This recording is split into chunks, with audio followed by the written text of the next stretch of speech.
Bonjour sportifs à tous, nous sommes encore là pour vous parler de l'actualité sportive dans notre pays. Nous parlons d'abord de l'actualité de la petite balle jaune du tennis avec la Coupe Davis qui intéresse le Togo et les matchs ont lieu samedi et dimanche. On en parlera tout à l'heure en long et en large avec Nicolas Yeboah, le conseiller du président de la Fédération togolaise de la discipline. Nous évoquons également l'épilogue plus que réussi de la nuit du mérite sportif, avec oui, des prix donnés à gauche et à droite, acquis de droit, et nous terminons avec les éperviers du Togo, les deux sorties, la leçon ou les leçons à retenir et les espoirs qui nous attendent autour de cette sélection de Nilibambé Daré. Voilà pour le menu. Club Sport Santé, bienvenue à tous. Merci de nous regarder chez vous.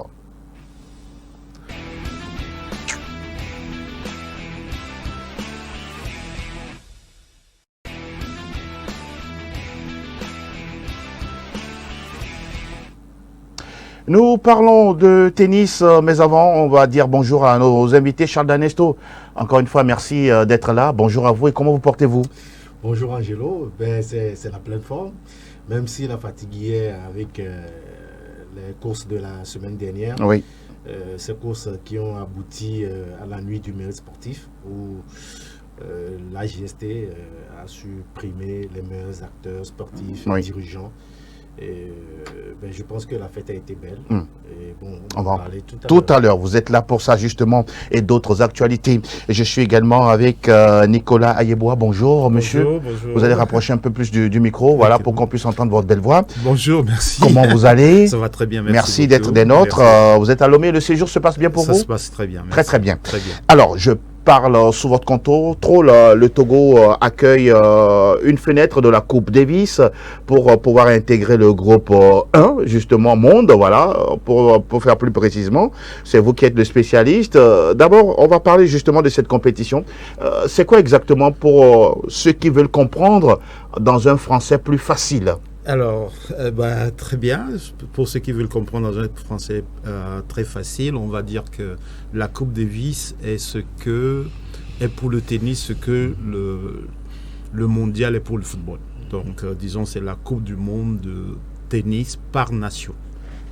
Voilà, pour commencer. Donc, ça se passe en 5 groupes distincts.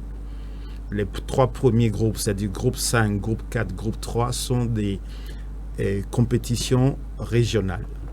Quand je dis région, ça veut dire que les Africains se retrouvent à jouer entre eux pour dégager des équipes qui vont monter dans la division supérieure. L'Asie, toutes les régions du tennis, en fait, nous avons 5 grandes régions, l'Amérique latine, l'Océanie, l'Amérique centrale, l'Afrique et puis l'Europe. Voilà, donc ça se passe à ces niveaux-là, en régional, de groupe 5 jusqu'à groupe 3. À partir du moment où on rentre dans le groupe 2, on est en groupe mondial. Donc groupe mondial, on passe de groupe 2, il faut faire 2 matchs, 2 rencontres pour accéder au groupe 1. Le Togo a déjà remporté, qui est arrivé en groupe mondial depuis 2024, puisque la dernière compétition, la dernière rencontre a eu lieu en février 2024. Et c'était contre l'Indonésie à Lomé. Le Togo a remporté cette rencontre et doit maintenant faire le dernier passage, le barrage, contre une équipe descendante qui est la Lettonie. Et l'équipe vainqueur de cette rencontre qui va se dérouler le 14 et le 15 va accéder au groupe 1 mondial qui est, disons, le groupe prestigieux où on retrouve des grandes nations qui font des allers-retours entre les phases finales, les qualifications et ce groupe 1. Pour vous donner une idée, dans ce groupe 1 dont on parle, on retrouve des pays aujourd'hui comme la Serbie avec Djokovic, que tout le monde connaît. La France était dans ce groupe l'année dernière. Ils ont pu accéder cette année, ils ont pu accéder au groupe de qualification et la phase finale. Bon, la Suisse, pareil. Donc, il y a des gros... Quand on parle de groupe 1, c'est vraiment des grandes nations.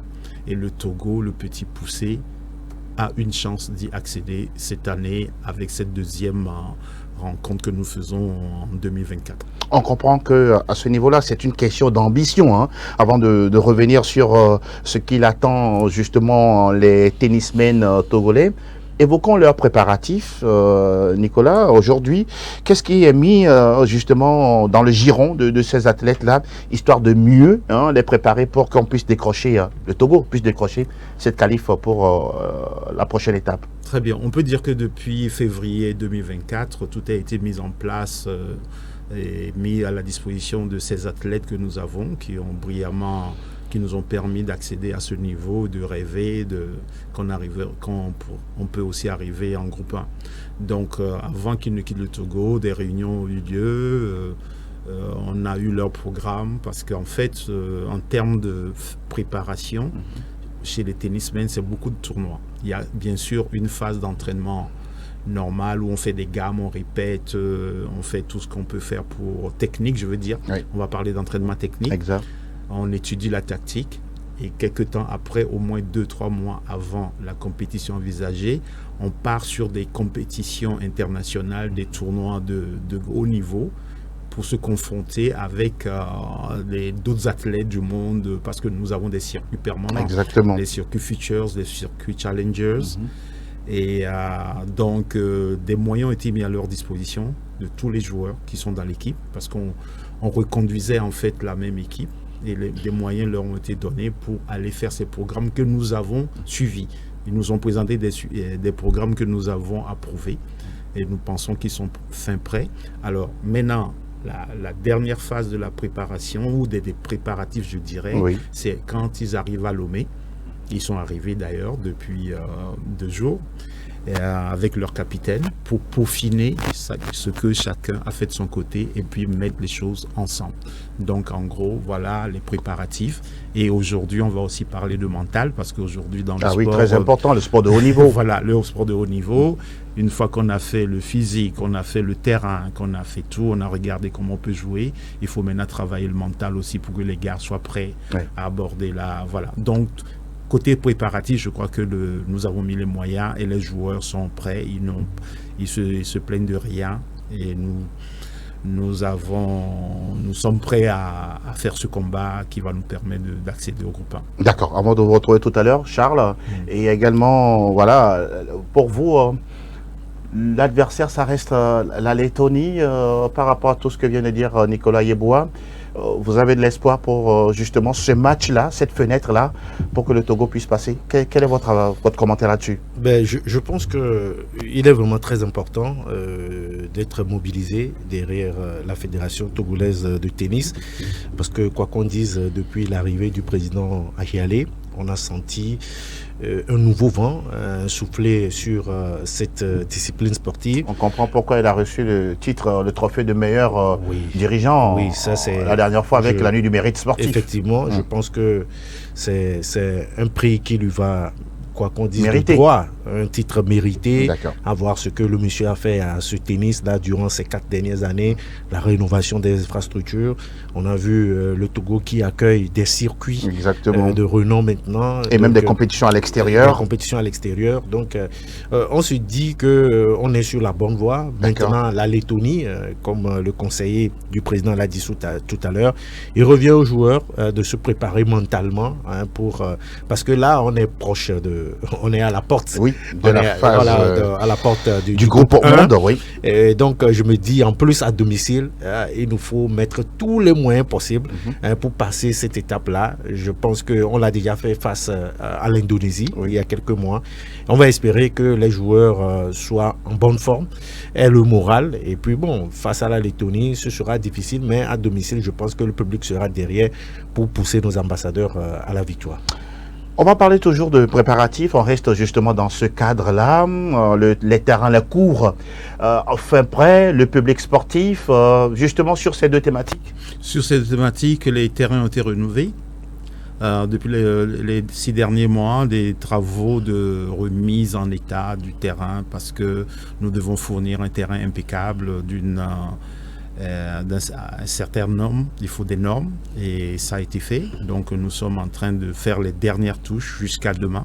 C'est-à-dire que demain, tous les joueurs, les deux équipes doivent pouvoir déjà commencer à s'entraîner sur le cours de match. Donc tout est en place pour cela.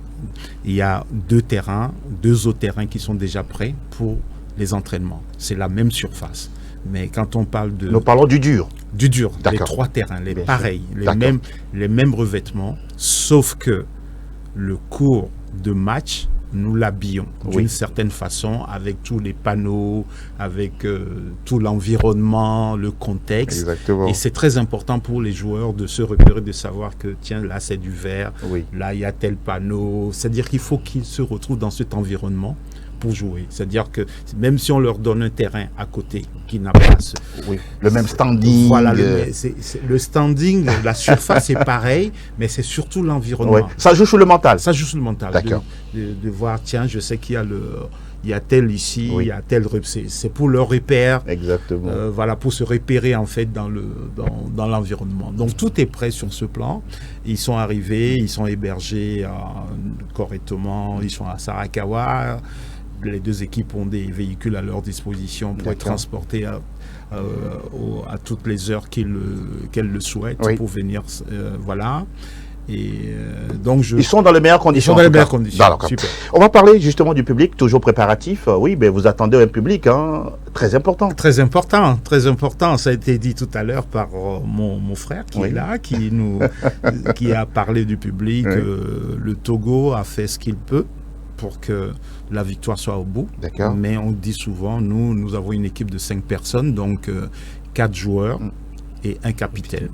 Contrairement à ce qu'on avait fait avant, si vous voulez, je peux en parler rapidement. Bien sûr, puisque de toutes les façons, on va voir avec vous le graphique qui annonce justement cette compétition avec Fernand qui pourra nous montrer les graphiques. Voilà, avec lui, c'est quel joueur déjà? Là, c'est Thomas Setodi. Thomas Setodi. Il y a un deuxième également qui est sur une autre affiche qui va être vu tout à l'heure. Voilà, lui, ça c'est Loglo, mais Loglo malheureusement est blessé. Il était incertain. Jusqu'à leur arrivée, on avait espéré qu'il pouvait s'en sortir avec sa blessure, mais ça n'a pas été le cas. Oui. Et donc finalement, il ne sera pas des nôtres. Il y aura donc. Il y aura un remplaçant. Et d'ailleurs, c'était lui le capitaine joueur. Oh là là. Lui, il est capitaine joueur. Donc, pour parler de la formule de capitana, c'est-à-dire que soit on choisit une formule de joueur et capitaine joueur. Donc ça fait 5 personnes. Il y a 4 joueurs plus un capitaine joueur. Sachant que le capitaine c'est pratiquement le coach, mais il peut jouer. D'accord. Donc la deuxième formule. Lui c'est son cas. Là c'était son cas. Jusqu'à quand ils ont commencé à Kigali depuis 2000, c'était le cas. Il était capitaine joueur, capitaine. Donc il pouvait intervenir sur certains matchs, lui-même aller sur le terrain, jouer. Et c'est permis, on a ça.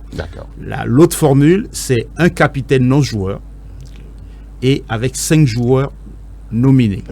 Et c'était le cas cette année pourquoi? Parce que juste on voulait donner la possibilité à Loglo, qui a été brillant pendant ces 3 premières éditions, de vraiment se concentrer sur les matchs.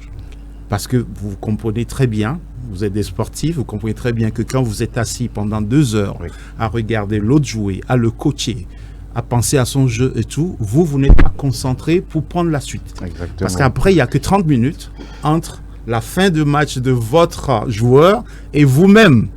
Alors, donc cette année, l'idée, c'était de permettre à Loglo de se concentrer, de ne pas être sur la chaise pendant que Thomas ou les autres jouent. Donc, on a un ancien joueur à nous de Coupe Davis, Lissama Anyamba, qui a aussi été un joueur de Coupe Davis, qui est un entraîneur de haut niveau aux États-Unis. C'est lui qui a été nommé capitaine pour justement conduire notre équipe. Et il sera là. Il est déjà là. Toute l'équipe est déjà là, sauf Loglo dont j'ai parlé tout à l'heure. Vous avez Loglo Martial. Oui, vous avez parlé tout à l'heure de victoire à l'arrivée. Ça nous pousse à parler d'enjeux pour le Togo. C'est quoi les enjeux dans cette compétition face à la Lettonie? Alors les enjeux, c'est de monter en groupe 1. si on remporte cette victoire, si on gagne cette rencontre, on monte en groupe 1. Et quand on monte en groupe 1, on se situe dans le Togo gagne, disons, le rang de grande nation du tennis mondial. On ne parle plus de tennis africain. Et les autres enjeux, c'est que nous sommes invités partout, dans tous les grands tournois. Nous pouvons avoir des wildcards parce que les pays nous connaissent désormais, on sait qu'on a des éléments, et avoir des wildcards pour nous, c'est très important, parce que vous savez que pour faire même les qualifications de certains tournois, exactement, comme l'US Open, Roland Garros, et même en dessous déjà, vous devez avoir un certain nombre de points ATP. Et quand vous n'avez pas ces points, il n'y a que des invitations, ce que nous appelons wildcard, donc qui vous permettent d'aller déjà dans les qualifications et après les 3 matchs de pouvoir accéder au tableau final. Donc tout ça, ça aide le Togo d'être là. Les gens s'intéressent à nous. On peut nous proposer des contrats, de venir jouer à d'autres rencontres en Europe. Ça permet à nos gars aussi d'être connus. Et les sponsors s'intéressent parce qu'ils se disent il y a un vivier. Exactement, il faut les accompagner. Il faut les accompagner. Donc ils ne vont pas attendre qu'on soit la première nation mondiale, mais ils vont venir à nous pour dire qu'est-ce qu'on peut faire, parce que si vous êtes arrivé à ce niveau tout seul comme ça, en prenant la base, en vous donnant des moyens, en vous aidant, peut-être dans 4 ans, dans 5 ans, dans 10 ans, vous pourriez nous sortir des champions du monde. Voilà un peu les enjeux. Et l'autre enjeu, c'est de vraiment faire connaître le tennis, de montrer que le tennis est un sport un grand sport, et que on peut le pratiquer, tout le monde peut le pratiquer. Absolument. Et on peut en faire quelque chose de très très important. Oui, aujourd'hui, en tout cas, c'est vrai que c'est une discipline entre guillemets coûteuse, ça dépend de quel côté on est, mais ça demande énormément d'investissement. Ce n'est pas rien quand on voit aujourd'hui des Carlos Alcaraz, Yannick Sinner et tous les autres qui, mine de rien, font des voyages un peu partout pour gagner des tournois, mais attention, derrière, il faut un prix à payer de l'investissement. Nicolas Yeboah, merci en tout cas d'être passé. On aura l'occasion, à la fin de ce championnat-là, de cette compétition contre la Lettonie, de vous retrouver pour faire le bilan. Merci beaucoup. Si vous êtes disponible, bien sûr. Avec plaisir. Avec plaisir. Le public est invité largement. Entrée gratuite, c'est ça? Entrée gratuite, entrée libre. Et municipal de Lomé. Stade municipal, Omnisport. Oui. Et bien sûr, la presse, vous serez accueillis avec beaucoup d'honneur, avec beaucoup de joie. Dans les meilleures conditions. Dans les meilleures conditions. Voilà. Nicolas Yeboah, on ne peut qu'en souhaiter, entre guillemets, une très bonne compétition et à l'arrivée une qualification pour le Togo. Merci beaucoup, on le souhaite, on croise les doigts, comme on dit. Vivement. Et merci pour votre invitation. Merci infiniment d'être passé nous voir. Charles, on va passer à une autre thématique réservée à la nuit du mérite sportif. C'est derrière justement le générique pour essayer de couper un temps soit peu et retrouver justement nos invités en studio.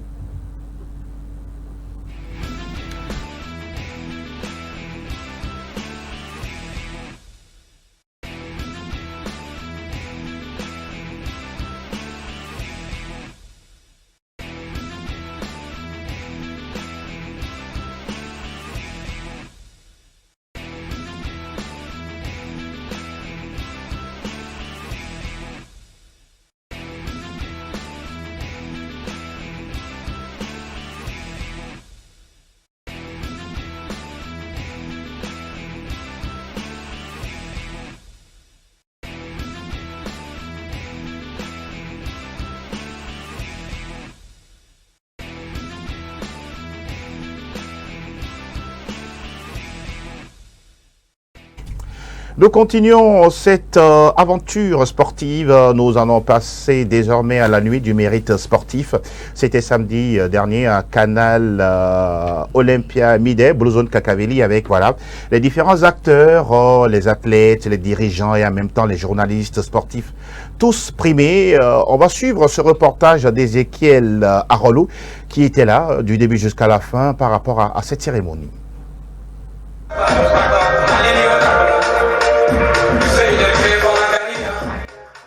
L'Association des journalistes sportifs du Togo, AJST, honore ici les acteurs clés de son domaine. Et c'est à l'occasion de l'apothéose de son cinquantenaire. Oui, satisfait, honoré et heureux Chose promise, chose due, ça n'a pas été facile. Il y a eu beaucoup d'eau d'âne, beaucoup de peau de banane. Mais ce qu'on peut retenir maintenant, c'est que cette édition rentre désormais dans les annales de l'association et ça va être de manière perpétuelle. Chaque année, on va célébrer l'excellence. Vous avez pu lire sur les visages cette joie, les lauréats qui partent vraiment avec beaucoup de souvenirs. Et je crois que c'était une belle soirée. Et nous allons d'année en année continuer par faire ce qui a été fait ce soir. Et je pense avec la contribution des uns des autres, ça va être un grand renouveau annuel pour tous les sports au Togo, pour tous les journalistes sportifs qui également ce soir ont été primés. Les institutions liées à cet événement mesurent l'importance de son existence. Une très belle soirée, belle initiative, des moments chaleureux et je pense que c'est une initiative, comme on l'a souligné tout à l'heure, à poursuivre, à soutenir. Et c'est l'occasion pour le Comité national olympique du Togo de réaffirmer son engagement aux côtés de l'AJST, des journalistes, pour porter haut la flamme olympique, le drapeau olympique qui nous est si cher. Les lauréats de cette première édition livrent leurs impressions. Je suis très satisfait d'avoir appelé ce premier prix de la part de l'AJST. Un sincère merci à l'organisation et un merci à tous ceux qui nous ont soutenus jusqu'à arriver à ce niveau. Vraiment, je suis très contente d'avoir ce prix ce soir. Ça m'a donné envie de continuer, de redoubler d'efforts pour ramener une médaille, quelle qu'en soit la couleur, pour le Togo. La JST espère perpétuer ce type de soirée de récompense afin de garder motivés les sportifs, mais aussi les journalistes.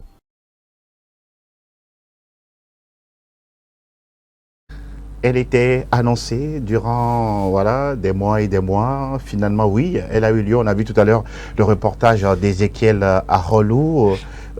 Vous êtes un homme heureux, toute l'équipe est heureuse, le comité exécutif de la GST? Je pense qu'on est plus que heureux parce que c'est l'aboutissement de plusieurs mois de travail. La nuit du mérite sportif, c'était un événement prévu pour le mois de décembre 2023. Et il a fallu attendre 7 mois plus tard pour sa réalisation. Je pense que le président de l'association, Sylvestre Gounouboul, l'a si bien dit. Tout le monde est heureux. Le bureau exécutif, les membres de la GST, le comité d'organisation. Les athlètes. Les acteurs primés, même ceux qui n'ont pas été primés, ceux qui ont été nominés. Je pense qu'ils se sont dit que pour l'une des rares fois, le travail qu'ils ont eu à faire est reconnu, puisqu'on sait que par le passé, c'est plus Togo Football Award qui se faisait. Et avec la JST, la nuit du mérite sportif, ça a pris en compte plus d'une quinzaine de disciplines sportives. Je pense que félicitations à nous et félicitations aussi aux lauréats. John Atisso, bonjour et bienvenue sur ce plateau. Bonjour Angelo, bonjour à tous les téléspectateurs. J'estime, vous allez très bien. Oh, ça va, on va. D'accord. Et je rappelle que vous faites également partie de la JST, une association que vous connaissez très bien. Vous y étiez même à cette soirée, justement. Vous êtes reparti comment en tant que membre et en même temps observateur de cet événement? On peut dire heureux, parce que ce genre d'événement, on l'entendait au Togo depuis. Parce que quand on jette un coup d'œil sur ce qui se fait au niveau de la sous-région, chaque pays a un événement sportif, hein, mais au Togo, on n'en a pas. Comme on vient de le dire, il y avait eu depuis plusieurs années Togo Football Award qui n'existait plus. Et c'est quand même une bonne idée que la GST ait pris la relève. Maintenant, le travail est assez colossal parce que ça ne concerne pas que le football. Là, on a touché plusieurs disciplines ici au Togo. Ça veut dire qu'il y a un gros travail qui a été fait en amont pour qu'on puisse avoir ce résultat magnifique-là. Le choix de la salle a été bon, le décor a été bon, les deux animateurs ont été bons. Donc tout le monde a été vraiment au rendez-vous et je pense qu'on doit vraiment soutenir cet événement-là, comme Gounouboul l'a dit.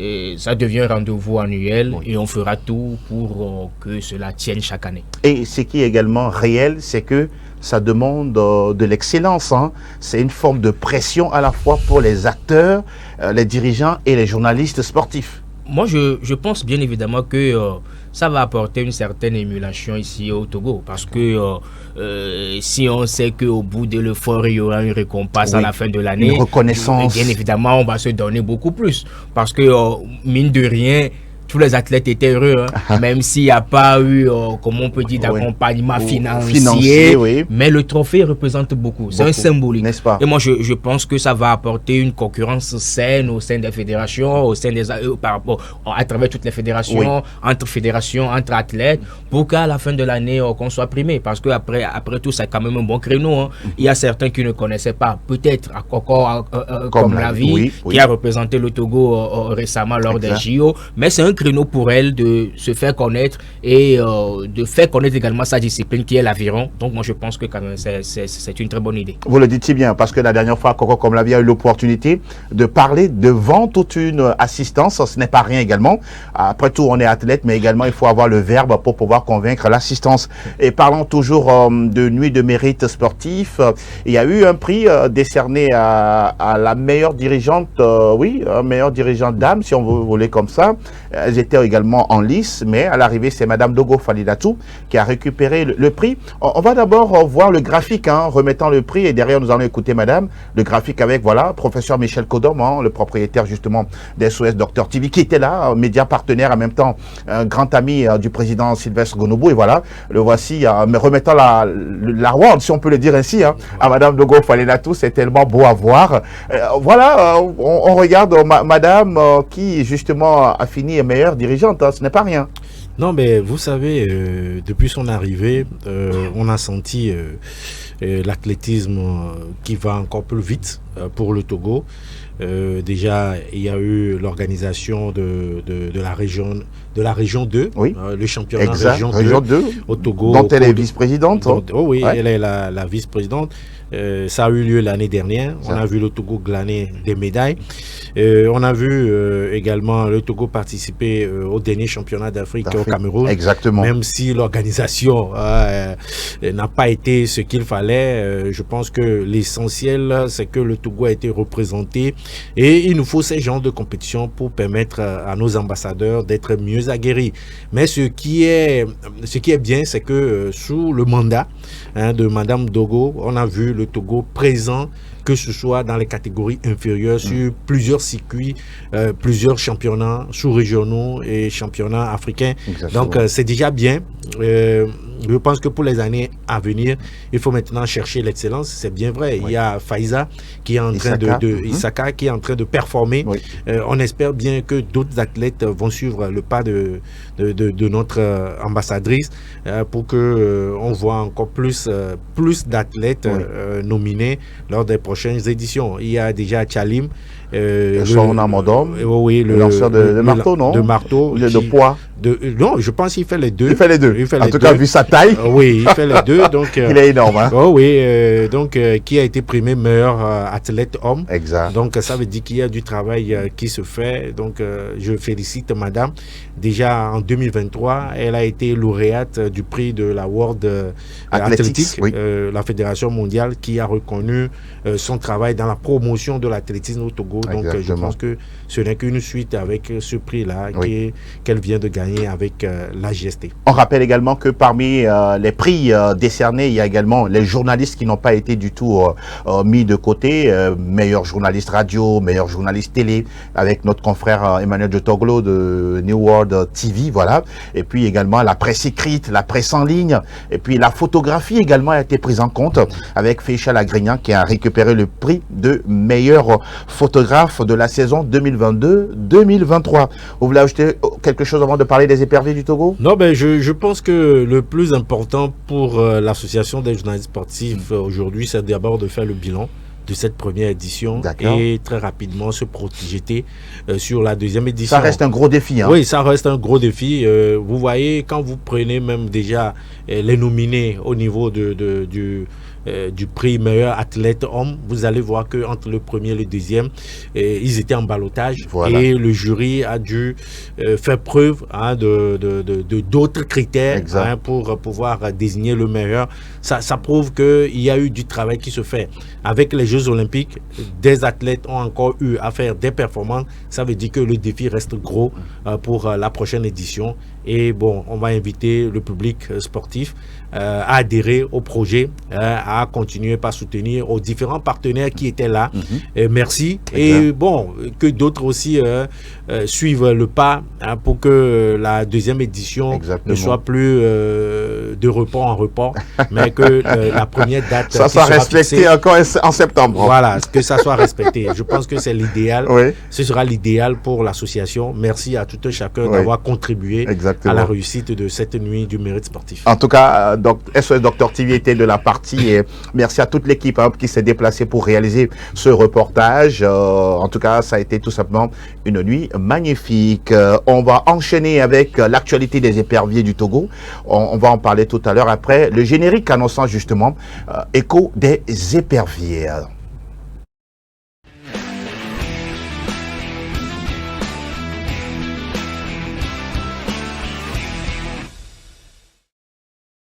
On va être dans le nid, voilà, on y est avec Nibombe Daré et ses hommes.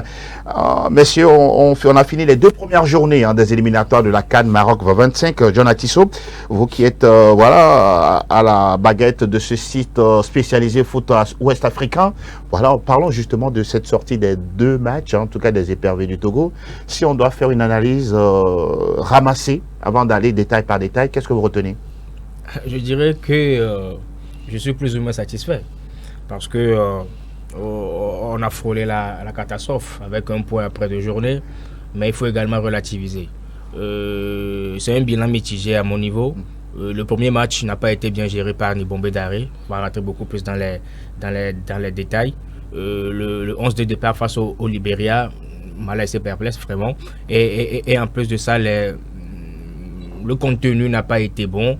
Et les changements qui ont été effectués n'ont vraiment pas apporté. Quand je prends le changement de Kevin Denke quelques minutes après avoir ouvert le score, et il aurait pu être là.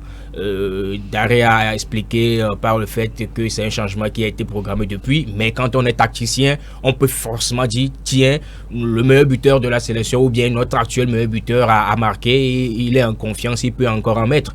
Donc on change rapidement, peut-être on sort Fodo là-bas pour un autre joueur. Les entrées en jeu d'Etienne Amenido, Rotagba, Mansour n'ont vraiment pas apporté, mais curieusement, face à la Guinée équatoriale, j'ai vu Daré, que ce soit au niveau du discours, que ce soit au niveau du contenu, que ce soit au niveau également des changements qui ont vraiment apporté à la sélection, et avec le mental, avec cette rage de vaincre là, on a vu les éperviers qui ont poussé jusqu'au bout pour obtenir ce résultat nul là. Charles Ernesto, sur les 2 premières sorties à l'arrivée, le bilan, selon vous? 2 matchs nuls. Et 2 points. Oui, 2 matchs nuls et 2 points. Avec ce qui contraste un peu avec l'Algérie qui en 2 sorties à 6 points, 2 victoires. Je me dis que sur le premier match, on pouvait s'offrir une victoire à domicile. Mais c'était la toute première de Daré sur le banc des éperviers du Togo. On a vu que dans le casting, il y a eu des ratés. Et puis, on n'a pas senti cette équipe-là vraiment très présente. Lors de la 2e journée, on a vu une amélioration, même si lors de la première partie, ce n'était pas du tout ça. On a revu une équipe plus requinquée en 2e période de jeu. Oui. Mais je me dis, sur les 2 matchs, peut-être le premier constat que j'ai fait, comparativement aux années précédentes où le Togo avait du mal à jouer les 2e périodes de jeu, on a constaté que cette fois-ci, sur nos 2 matchs, ce sont les premières périodes de jeu qui ont été difficiles pour nous. Et bon, on a su changer en 2e partie. Ça veut dire qu'il y a du travail à faire au niveau de cette équipe-là. Je l'ai dit, Daré, il a promis qu'il ne va pas y avoir assez de changements. Oui. dans l'équipe, mais on a constaté que il a carrément repris avec une nouvelle équipe et c'est un peu difficile, ce qui fait que la progression du jeu que l'équipe avait avant le départ de Duarte n'est pas là. Et bon, je pense que après ces 2 journées, il aura fait également son bilan pour que la 3e journée face à l'Algérie soit tout autre. Alors, messieurs, restons toujours dans le nid épervier pour parler de ces choix dont vous avez évoqué tout à l'heure certains aspects. Est-ce que c'est parce qu'il n'est pas mieux inspiré? Parce qu'après tout, il est entouré de Jean-Paul Dossé-Abalo, Koubadia Kader Agassakossi, Serge Akakpo. Ou bien pour vous, il est arrivé avec une idée bien calquée pour lui. C'est lui le patron. Il fait ses choses comme il le souhaite. Angelo, je n'ai jamais été entraîneur. D'accord. Ça, c'est vrai. Non, oui, bon, pour l'instant. Je vais en venir à un point. En fait. Allez-y. Je n'ai jamais été entraîneur, mais l'expérience de regarder assez de matchs et de voir les évolutions tactiques de certains entraîneurs nous ont donné une certaine vision globale sur que ce soit un club ou une sélection. Une sélection, d'accord. Moi, je pense que Daré, entre guillemets, a été arrogant sur son premier match. Pourquoi vous dites ça? Je suis Nibombé Daré pour ma première et de surcroît à domicile où je suis très attendu. Je dois commencer par une victoire, ce que tous les Togolais attendent parce qu'on a soif de victoire. La preuve, le terrain, le stade était plein comme un œuf. Comme plein comme un œuf. Et surtout que mon prédécesseur a fait un travail qu'il a reconnu d'ailleurs dans une interview accordée à la Fédération togolaise de football. Je reste sur cette dynamique-là, en apportant quelques touches. Qu'est-ce que vous reprochez justement sur le 11 de départ? Le 11 de départ, on prend Kennedy Boateng, qui a été largué par Paulo Duarte après son erreur commise face à l'Eswatini, qui n'a plus été convoqué en sélection depuis plusieurs mois. Qu'on le titularise et de surcroît qu'on le fasse patron de la défense, c'est-à-dire qu'on décale Djen Dakonam sur le côté droit de la défense à 3. C'est ce que vous ressentez? Oui, on lui a donné les clés de la défense. Bien évidemment. D'accord. Quand on joue dans une défense à 3, c'est le patron qui est au milieu et qui guide les deux autres. Et vous n'êtes pas d'accord là-dessus? Bien évidemment, parce que c'est le capitaine. On titularise également Josué Omao, qui fait sa première, qui ne connaît pas l'environnement togolais, dans un stade de Kégué à Archicomble, avec la pression. On a vu Kevin Boma ici, pour sa première qui est passée à côté parce que Kégué c'est autre chose. Donc il y a également ça.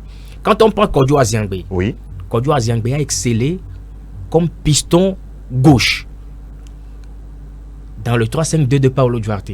On le met au milieu de terrain. Le joueur il ne sait pas, il est confus. Il ne s'est vraiment pas exprimé. On ne l'a pas reconnu. Et on a également Alexis Romao. Bien qu'il ait aujourd'hui 40 ans, on a vu la dernière fois quand il est entré en jeu, il a stabilisé le milieu de terrain. Moi, je pars sur les bases qui sont là. Ce sont des détails à prendre en compte. Des détails à prendre en compte. Et également, dans les deux qui sont devant, Fodo là-bas, je l'aime très bien, il a marqué la dernière fois, mais je n'ai pas compris sa titularisation. Alors qu'aujourd'hui, quand on prend Kevin Denke et puis Fodo là-bas, ce sont deux profils similaires. Vous auriez aimé qu'on peut associer dans les 15 dernières minutes ou quand on veut marquer. Vous auriez aimé qui à la place de Denke? Clédia Thibaut, qui est rapide, qui peut tourner autour de Kevin Denke. Kevin Denke également qui est bon, dos au but et à la remise. Moi, je pense que ce sont des détails qui ont fait qu'aujourd'hui, mais je pense qu'il a vu après plusieurs vidéos. Il a appris sur ce match et c'est là que je le félicite. Il a vite appris et il n'a pas commis les mêmes erreurs. Mon cher Charles, pour revenir toujours sur ces deux matchs à l'arrivée, 2 points, mine de rien, beaucoup attendaient la victoire à domicile. Et peut-être, je ne suis pas dans le secret des dieux, mais peut-être une défaite face à la Guinée équatoriale, mais il y a eu du caractère, non, dans ce match contre les Équato-Guinéens, être mené et à la fin arracher le match nul. Oui, mais je l'ai dit, une première mi-temps catastrophique, puis une deuxième mi-temps, surtout avec l'entrée de Alexis Romao qui a su gérer le milieu de terrain. Là-bas, Fodo aussi qui est rentré. Oui, là-bas, Fodo aussi qui est rentré. Mais moi, je me dis, le match que l'on a plus raté, et d'ailleurs, même quand vous suivez les confrères qui ont commenté le match face à la Guinée équatoriale, et disaient, attention, ce que le Libéria a fait avec le Togo qui remet, le Togo qui remet la même chose face face à la Guinée équatoriale et à 2 reprises. Exactement. À la fin de la première partie et puis à la fin de la deuxième partie. Donc ça veut dire qu'à domicile, on avait cette chance-là de maximiser, d'avoir 3 points. John l'a dit tout à l'heure. Moi, je l'ai dit dans le casting du premier match, il y avait eu des erreurs. Et comme on l'a dit, Evra Agbagnon qui s'est mélangé les pattes en milieu de terrain, tout comme Kodjo Aziangbe. Même Loïc Bessilé. Loïc Bessilé sur le deuxième match, il était complètement à côté. Hein. Mais bon, on ne va pas tirer dessus. Non, voilà. Mais je pense que à première vue, c'est que Daré, il avait des idées sur déjà certains joueurs qui pouvaient lui faire l'affaire. Et John a cité tout à l'heure l'environnement de l'équipe. Pour Josué Romao, important. Oui, pour une première au stade de Kégué, Archicombe, alors que Daré même l'avait déjà dit, que le public togolais est exigeant. C'est vrai, on n'arrive pas à gagner à domicile, mais quand même, le public est exigeant. Et vous avez vu, même Geoffroy à Bolossou. Bolossou, le gardien de but. Mais en premier mi-temps, il a donné des sueurs froides au public. Mais sur le deuxième match, on peut dire que c'est lui qui a sauvé le Togo. Il a fait des arrêts intéressants. Oui, mais je pense que dans le casting, il y avait toujours à dire, sur nos 2 matchs, l'excès Alexis Romao sur le banc, je me dis, c'est osé. Et on espère bien, comme je l'ai dit tantôt, que après ces 2 matchs, Daré va faire le bilan. Et puis, je pense que face à l'Algérie, c'est un gros match.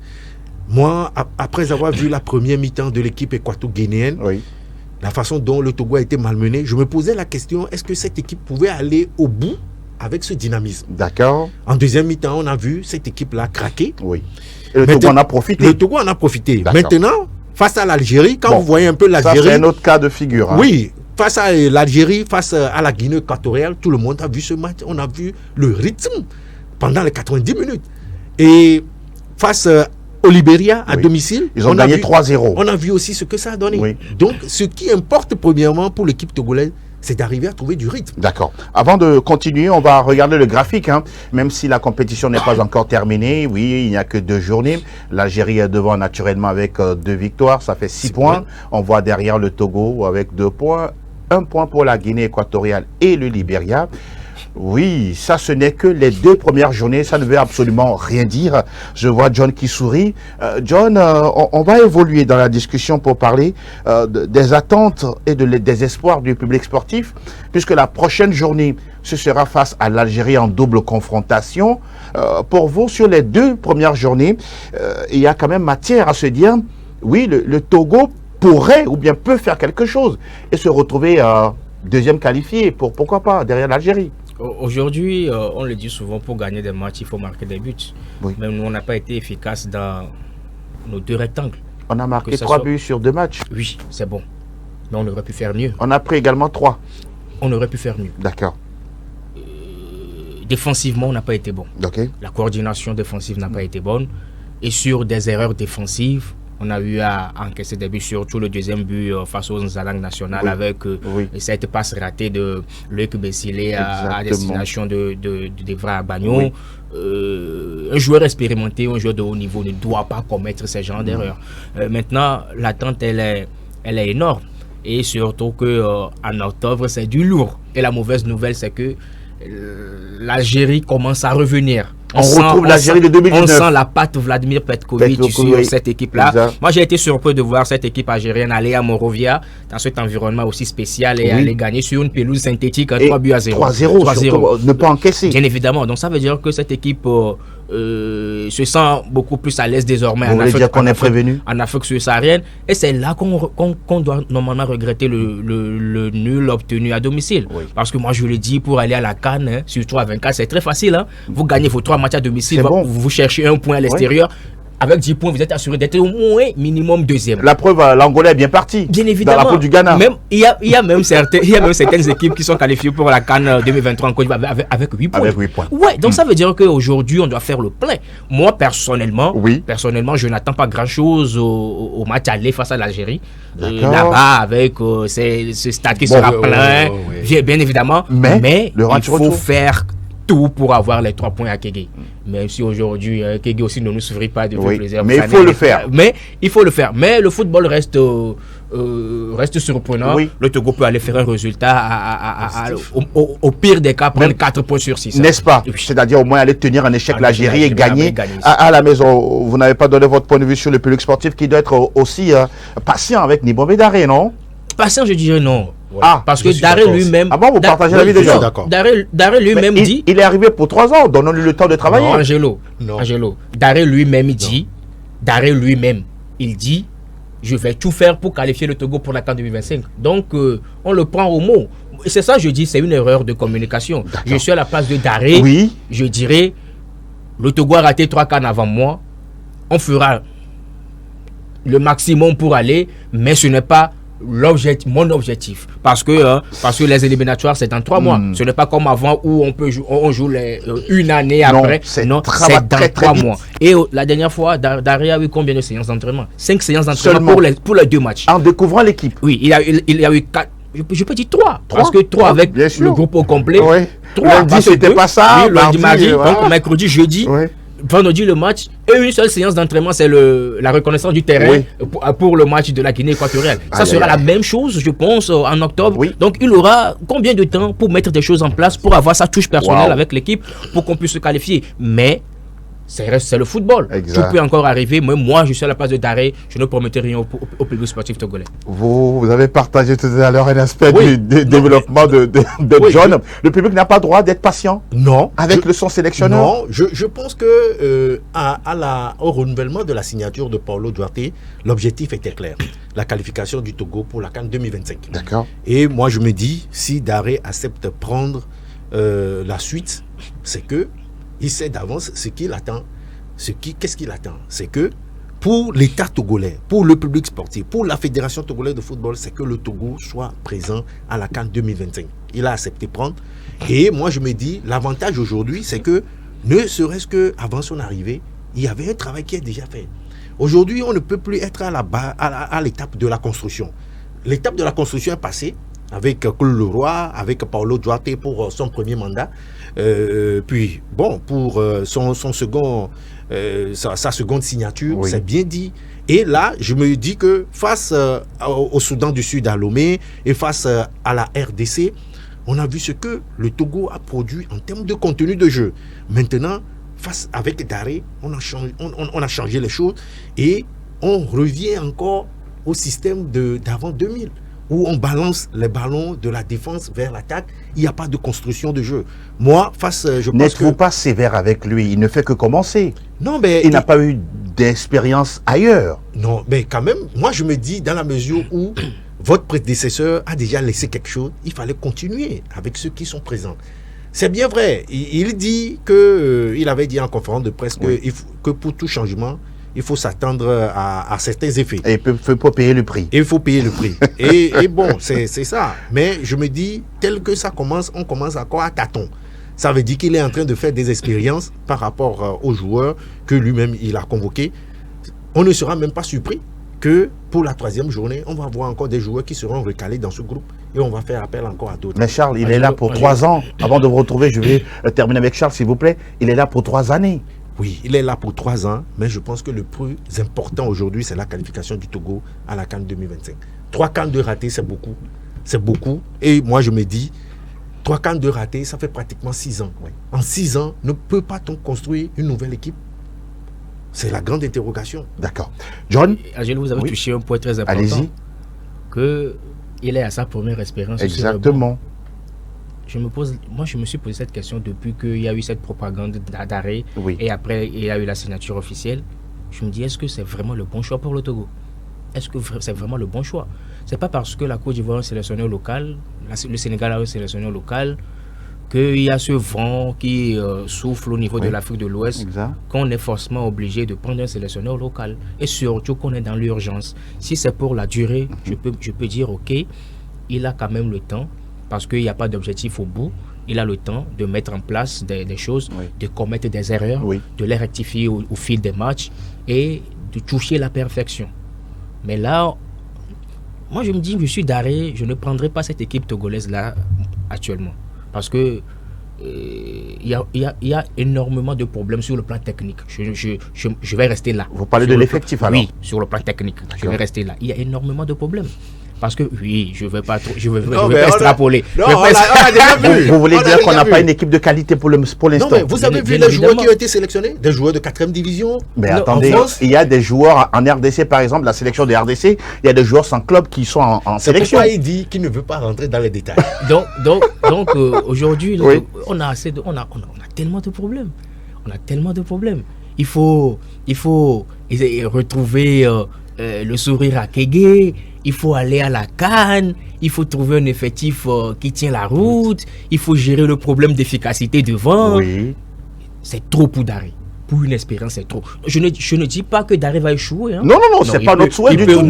On ne fait que des analyses. Il peut réussir. Absolument. Il peut réussir. Oui. Non, il le sait. Il sait où il est atterri. Il connaît l'environnement. Mais l'environnement est vraiment compliqué. Et surtout que ce qui ne l'a pas aidé également, c'est la programmation des éliminatoires. N'est-ce pas? En 3 mois, ça va super vite. 2 matchs à chaque mois. Déjà en novembre, on est fixé. Oui, donc, totalement. Est-ce que Daré fera le travail? Je pense qu'aujourd'hui, si les joueurs, la plupart d'entre eux, veulent vraiment goûter aux délices d'une CAN, c'est à eux de faire le job. Sur le terrain. Et je pense qu'ils sont vraiment conscients. Parce que quand on prend cet effectif, il n'y a que... là-bas et Jane qui ont fait une canne. Hein. Exactement. Là-bas 2 cannes. La dernière, là-bas une canne. C'était au Gabon, non? Et il y a Alexis Romao. Romao également, bien sûr. Le taulier. Donc ça fait 3. 3 sur 25. Ça veut dire qu'il y en a 22 qui ne savent pas ce qu'on appelle Coupe d'Afrique des Nations. Donc c'est à eux de faire le job. Parce que oui, Daré va faire des réajustements, mais je pense que ça va être trop limite surtout. En octobre, on sera face à l'Algérie où offensivement, c'est une équipe qui marche sur l'eau avec Amine Gouiri, les Riyad Mahrez, les Mohamed Amoura, Bounja. Donc ça va être vraiment compliqué. Donc c'est aux joueurs de faire le maximum également et aussi au staff technique. Et sur le problème du staff technique, la dernière fois j'ai vu Kader complètement à part. Et il semble que Charles a une réponse là-dessus parce qu'on n'a pas compris pourquoi Jean-Paul et Kader étaient tous pas sur le banc de touche, hein, mais complètement à part. Mais vous avez parlé on avait discuté en off. Hein. Vous avez parlé comme quoi sur la liste, voilà. Oui, c'est 6 ou 7 maximum, membres du staff technique. C'est la raison? Ou bien ça fait partie aussi de la préparation. Ça, je ne saurais le dire, mais à ce que je sache, c'est que sur une feuille de match, il y a l'entraîneur principal, il y a le premier adjoint, le deuxième adjoint, l'entraîneur des gardiens, le préparateur physique, et puis le docteur, et puis le manager. Il y en a au moins 3-4 qui n'étaient pas sur le banc.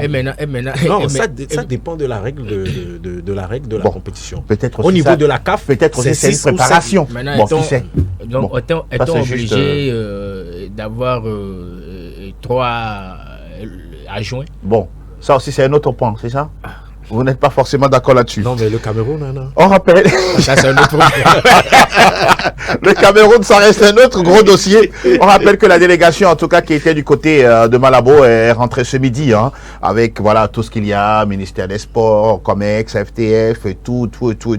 Ils sont rentrés ce midi. Vous avez parlé tout à l'heure de la prochaine journée. C'est à partir du 7 octobre, dans 3 semaines. Le Togo qui va en Algérie. Et le 15 qui reçoit l'Algérie au stade de Kégué. Ça va très très vite. Hein. Ça va vite. Vivement qu'il n'y ait pas de blessés. Oui, que surtout ça. Nos joueurs montent en régime en club. Parce que physiquement, tactiquement, techniquement, ça va se jouer sur tous les plans. Parce que l'adversaire en face, ce n'est plus le Libéria, ce n'est plus la Guinée équatoriale. L'Algérie qui a déjà 6 points, veut déjà sécuriser sa place pour la prochaine Coupe d'Afrique des Nations. Va chercher à gagner. Avec 9 points, l'Algérie est assurée. Donc, c'est à nous d'aller surprendre. Moi, on peut prendre pour référence la dernière confrontation à Alger, à Ablida, où on s'est incliné 1-0, mais dans le contenu, le Togo a dérangé les Fennecs. Maintenant, je pense qu'on ne va plus revivre les 4-1 du stade municipal de Lomé. Vous le dites bien. En tout cas, on va s'arrêter tout sereinement ici pour aujourd'hui. Mon cher Charles, merci encore une fois d'avoir participé à cette émission. Merci Angelo pour l'invitation. Un plaisir d'être toujours présent. pour partager l'actualité avec les téléspectateurs de SOS Docteur TV. On se dit à très bientôt. À très bientôt. John, merci encore une fois. Ça fait un moment qu'on ne vous a pas vu, mais aujourd'hui, on vous a déniché. Merci beaucoup. Merci Angelo pour l'invitation. Et pour finir, le CPRV doit vous faire le maximum pour cette Coupe d'Afrique des Nations, pour cette qualification. Très important. On a vraiment envie que notre hymne retentisse en Coupe d'Afrique des Nations. Exactement. Depuis 2017, on n'a plus ce sourire-là. Il va falloir, même si on y va et on revient, au moins, cette génération doit connaître au moins une qualification du Togo pour la CAN. Daré, son staff et les joueurs doivent faire le maximum. On leur souhaite en tout cas bonne chance et vivement du succès à l'arrivée parce qu'on parle de 6 journées. On a déjà joué 2, il reste encore 4. Voilà, donc bonne chance justement aux éperviers du Togo. Merci Charles, merci John, merci à tous ceux qui nous ont accompagnés durant cette émission et surtout merci également à Fernand et toute l'équipe technique qui nous a accompagnés pour la réalisation de ce nouveau numéro. On se donne rendez-vous samedi si tout va bien sur SOS Docteur TV. Merci, à très bientôt.